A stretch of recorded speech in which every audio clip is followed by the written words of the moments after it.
നിനക്ക് ഹരിയെ ഒന്ന് കാണണമെന്ന് നാണം കെട്ടിട്ടാണെങ്കിലും ഞാൻ ആ മനുഷ്യനോടൊന്ന് പറഞ്ഞു നോക്കാം. നിത്യ ഒരുപാട് വേദനിക്കുന്നുണ്ടമ്മാവ.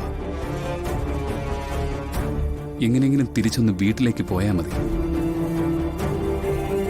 ദൂരെ നിന്നായാലും എനിക്ക് അയാളെയും അയാൾക്ക് എന്നെ ഒന്ന് കാണാമല്ലോ. അമ്മാവനോടൊന്ന് വിളിച്ചു പറ ഹരിയെ ഹോസ്പിറ്റലിൽ നിന്ന് ഇങ്ങോട്ട് കൂട്ടിക്കൊണ്ടുവരാൻ. എനിക്കല്ലേ വിലക്കുള്ളൂ. അത്യാവശ്യം വേണ്ട കാര്യങ്ങളൊക്കെ അമ്മയ്ക്ക് ചെയ്തു കൊടുക്കാലോ. അത് വേണ്ട മോളെ, അസുഖമൊക്കെ മാറിയിട്ട് വരട്ടെ.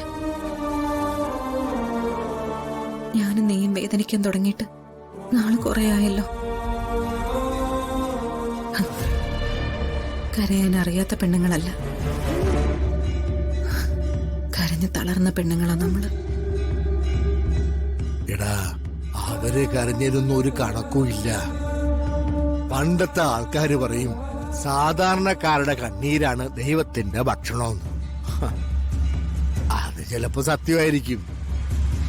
അതുകൊണ്ടായിരിക്കും ഇല്ലായ്മക്കാരെ ദൈവം ഇങ്ങനെ കരയിപ്പിച്ചോണ്ടിരിക്കുന്നത്. അമ്മാവ, നമ്മുടെ കൃഷിയിടങ്ങൾ പിടിച്ചെടുക്കാൻ വരുന്നവരെ നമ്മൾ ഈ സാമ്രാജ്യ ശക്തികൾ എന്നൊക്കെ പറയാറില്ലേ? പക്ഷെ നമ്മുടെ സ്വപ്നങ്ങൾ കൊള്ളയടിക്കുന്നവരാ ഏറ്റവും വലിയ ക്രൂരന്മാര്. ദേ ഇതുപോലെ. അമ്മേ, ഇത്രയും നാള് കുറെ സ്വപ്നങ്ങൾ ഉണ്ടായിരുന്നു കൂട്ടിന്. ഇപ്പോ അതും കൈവിട്ടു പോയി.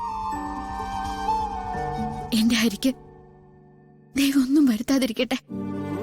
നിത്യയ്ക്കൊന്നും സംഭവിക്കരുതെന്നുള്ളൊരു പ്രാർത്ഥന മാത്രമേ ഉള്ളൂ എന്റെ മനസ്സിൽ.